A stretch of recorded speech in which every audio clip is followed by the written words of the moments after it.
आप सभी का अनय एकेडमी में स्वागत है। आज हम लोग हिंदी साहित्य पढ़ेंगे, जिसमें कि हिंदी साहित्य के अंतर्गत आदिकालीन हिंदी साहित्य की कुछ रचनाएं देखने वाले हैं जो कि महत्वपूर्ण है। और हर एक रचना अपने आप में एक प्रश्न बनाता है, इसलिए आप लोग बहुत ध्यान से इन रचनाओं को देखिएगा, पढ़िएगा और नोट कर लीजिएगा। चूँकि रचनाएं रेगुलर हम पढ़ते हैं तभी वो हमारे दिमाग में सेट हो पाती हैं। तो आइए देखते हैं आदिकालीन साहित्य से संबंधित कुछ रचनाएं जो इस प्रकार से हैं। देखिए, रचना है, एक तरफ रचना है, एक तरफ रचना के नाम है रचनाकार के। तो पहली रचना है श्रावकाचार, जो कि देवसेन की है और हिंदी साहित्य की पहली रचना ये मानी जाती है। ठीक है। दूसरी है दोहा कोश, ये सरहपा की रचना है।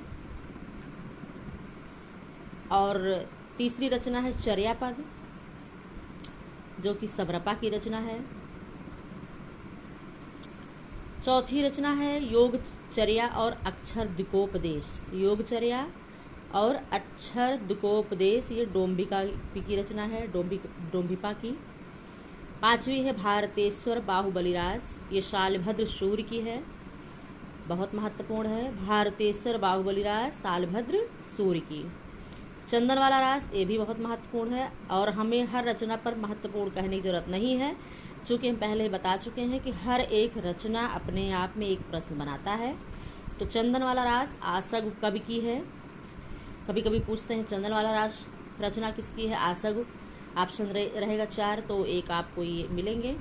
और कभी कभी पूछते हैं आसग दिए रहेंगे कवि और नीचे रचनाएं रहेंगे, उसमें आपको ये ढूंढना है।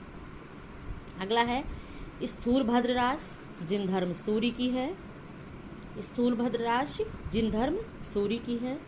अगली है रेवंत गिरि रास, ये विजयसेन सूरी की रचना है, रेवंत गिरि रास।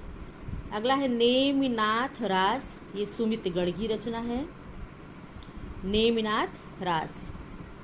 अगला है पौमचर्यु और रिठड़ेमचर्यु, पौमचर्यु रामचंद्र के ऊपर लिखा गया है और ये रचना है स्वयंभू की, पौमचर्यु और रिठड़ेम, इसमें कि पौमचर्यु बहुत ही महत्वपूर्ण है। अगला है महापुराण जसहरचर्यु ड़य कुमार, महापुराण जसहरचर्यु ड़य कुमार, ये पुष्पदंत की रचना है। अगला है रचना भविष्यत कहा, ये धनपाल की है, भविष्यत कहा धनपाल की रचना है।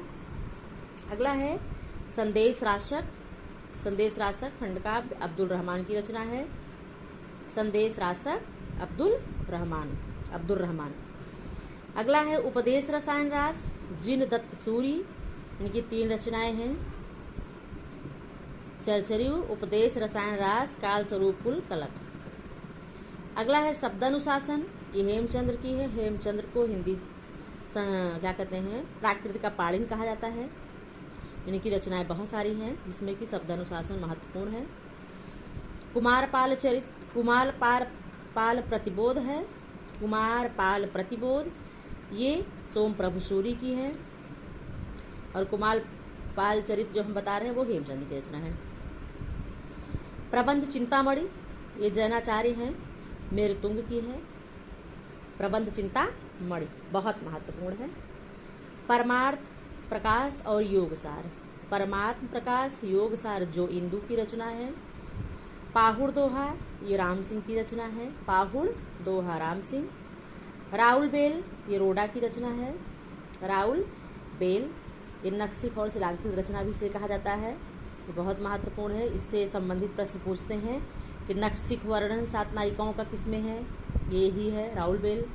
शिलांकृत रचना अगर पूछा गया, दे दिया गया निम्न में से शिलांकित रचनाएं कौन सी हैं, तो राउल बेल शिलांकित रचना है। अगला है उक्त व्यक्ति प्रकरण, ये दामोदर शर्मा की है, उक्त व्यक्ति प्रकरण दामोदर शर्मा। वर्ण रत्नाकर, ये ज्योतिरेश्वर ठाकुर का है, इस रचना में सबसे पहले अवहट्ट भाषा का प्रयोग किया गया था वर्ण रत्नाकर में। किसकी रचना है, ज्योतिरेश्वर ठाकुर की।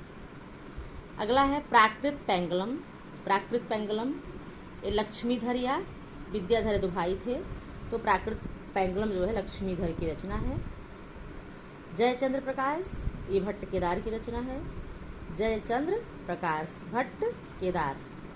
अगला है जय मयंक जस चंद्रिका मधुकर कवि की है। जय मयंक जस चंद्रिका मधुकर कवि। अगला है और लास्ट हरिचरित्र जो है लालच दास की रचना है। तो ये हिंदी साहित्य में आदिकाल से संबंधित, इसमें सिद्धनाथ जैन और रासों से संबंधित कुछ महत्वपूर्ण रचनाएं हैं। आगे और रचनाएं हैं, आप लोगों को दिया जाएगा। फिलहाल इस वीडियो में इतनी ही रचनाएं आपको हम दे रहे हैं, जिसको कि आप लोग अच्छी तरह से देख लीजिएगा, नोट कर लीजिएगा और इसको बार बार आप पढ़ेंगे, रिपीट करेंगे, रिवीजन करेंगे तो आपके माइंड में ये रचनाएं सब बैठ जाएंगी, क्योंकि आने वाली सभी परीक्षाओं में ये रचनाएं बहुत ही महत्वपूर्ण हिंदी साहित्य से हैं। तो आप लोग इसको बहुत ध्यान से देखिएगा, पढ़िएगा और नोट करिएगा। धन्यवाद।